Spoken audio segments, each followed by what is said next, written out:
Good morning. इस video में हम forms and traditions of Indian culture की बात करेंगे। हमने प्रीवियस वीडियो में पढ़ा कि कैसे भारतीय संस्कृति की उत्पत्ति हुई। मीन्स इस्लामों के आगमन के साथ इस्लामी संस्कृति की भी स्थापना को पढ़ चुके हैं। फिर यहाँ पे भारतीय इस्लामी संस्कृति की स्थापना को पढ़ चुके हैं। फिर यहाँ पे भारतीय क्रिश्चियन संस्कृति की स्थापना को भी पढ़ चुके हैं। और साथ ही जो मीन्स इस्लाम धर्म जो आया था मूल रूप में उसका भी प्रभाव पाते हैं, और मूल रूप में जो क्रिश्चियन आए थे उसका भी प्रभाव पाते हैं। वो भी यहाँ पे मीन्स इसका उल्लेख हम देख रहे हैं। इसके साथ ही हम सिख धर्म को भी देखते हैं कि वो गुरु नानक के आगमन के साथ ही मीन्स 1460 टाइम जब गुरु नानक का आगमन हुआ था, तो उनको मानने वाले अनुयायियों की संख्या बढ़ने के कारण हिंदू धर्म में से कुछ वर्ग सिख वर्ग में परिवर्तित हो गए, जो गुरु नानक के बताए हुए विचारों को और उनके और 10 गुरुओं के बताए विचारों पर चलते रहे, और इस तरह सिख धर्म का भी हुआ। तो हमारी भारतीय संस्कृति को हम पढ़ चुके हैं, जो शुरू से द्रविड़ आर्य संस्कृति के बाद मिश्रित संस्कृति, बौद्ध, जैन, फिर मीन्स इस्लामिक, सिख, क्रिश्चियन, ये संस्कृति का मिश्रित रूप के साथ ही जो छिटपुट रूप में जो कशक, कुषाण, यूनानी, हून आदि जो आक्रमणकारी या मीन्स यहाँ पे आके बस गए थे, उनकी भी संस्कृति का प्रभाव मीन्स भारतीय संस्कृति को हम की उत्पत्ति अच्छी तरह पढ़ चुके हैं।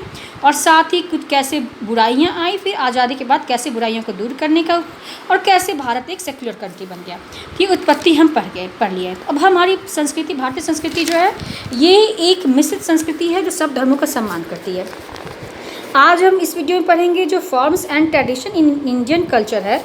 तो इसमें हम पढ़ेंगे कि विभिन्न धर्मों को सबको साथ में लेते पढ़ेंगे कि उनको किसी को क्या क्या उनके फॉर्म्स है। तो पहला हम पॉइंट मान लेंगे ग्रीटिंग्स का, मीन्स अभिवादन करने का। तो अभिवादन करना क्या है?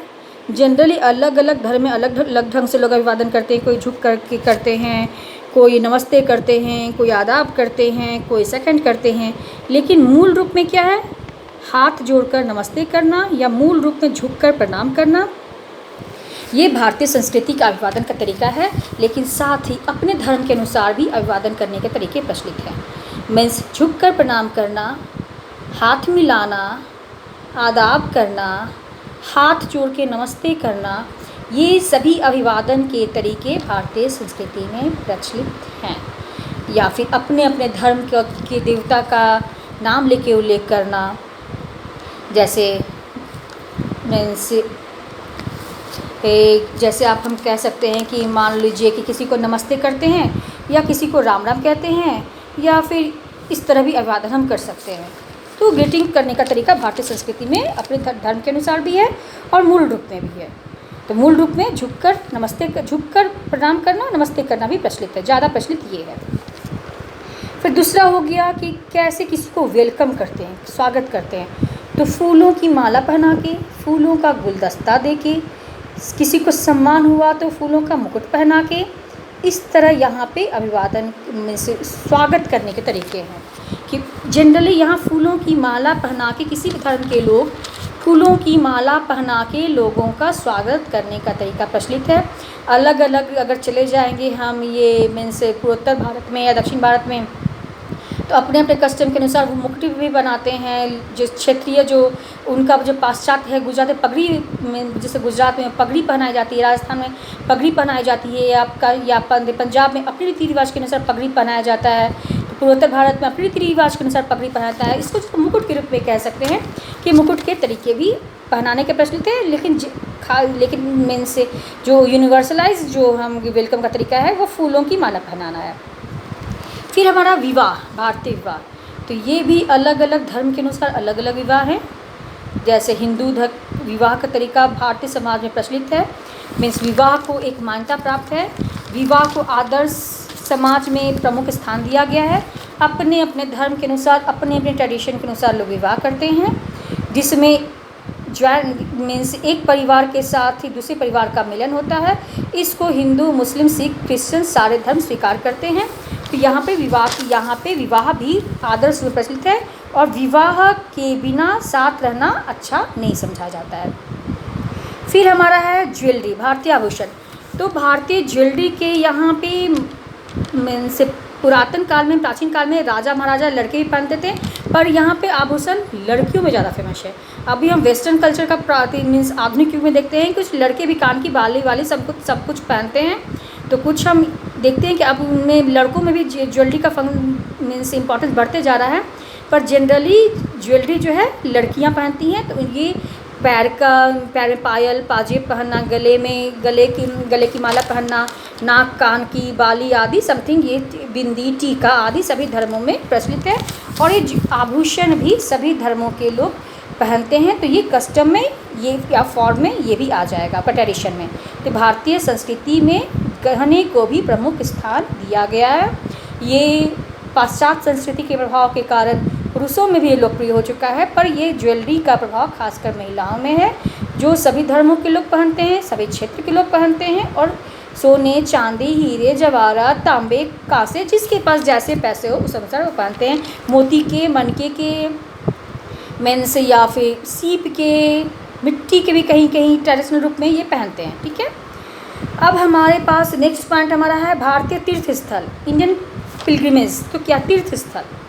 तो इंडियन पिलग्रिमेज में हिंदू संस्कृति के अलग तीर्थ स्थल है, सिख संस्कृति के अलग है, मुस्लिम संस्कृति के अलग है, क्रिश्चियन संस्कृति के अलग है, और सब धर्म संभाव है, सेकुलर कंट्री है, तो सब धर्मों के तीर्थ स्थल को यहाँ मान्यता मिली हुई है।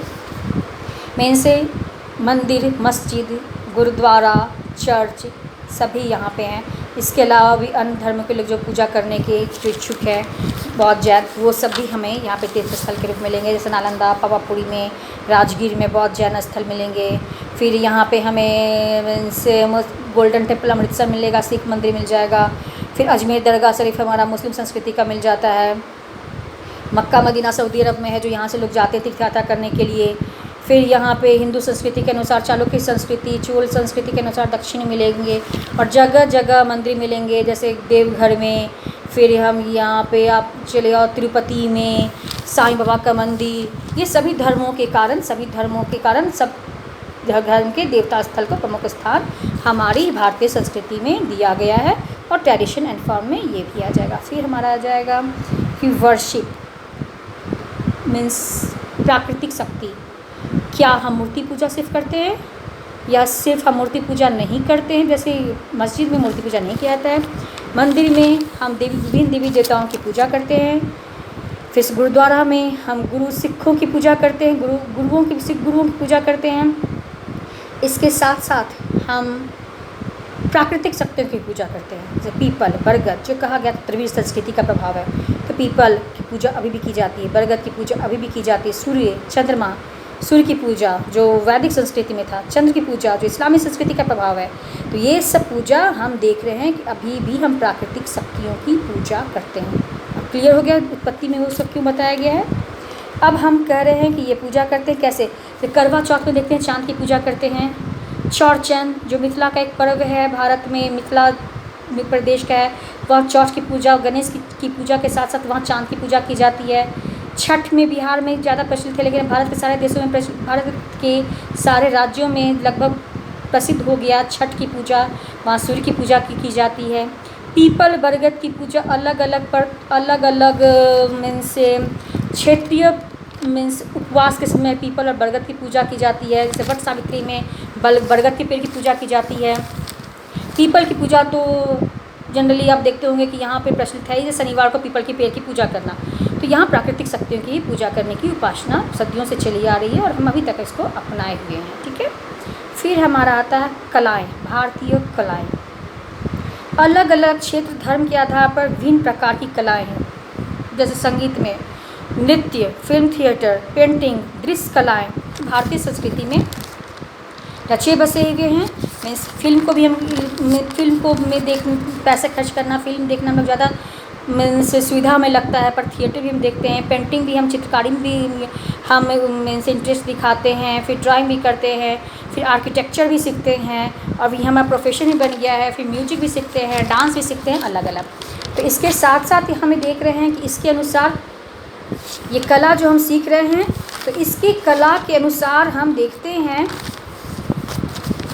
कि ये जो कला का उदाहरण है, जैसे दक्षिण में अगर नृत्य को उदाहरण दें तो कुचिपुड़ी, भरतनाट्यम, कथक, ओडिसी उड़ीसा में, राजस्थानी पेंटिंग, लोक कला में मधुबनी पेंटिंग, चित्रकारी में मीन्स लोक कला मधुबनी पेंटिंग, राजस्थानी पेंटिंग जो प्राचीन काल से चला आ रहा है अभी भी प्रमुख स्थान प्राप्त है।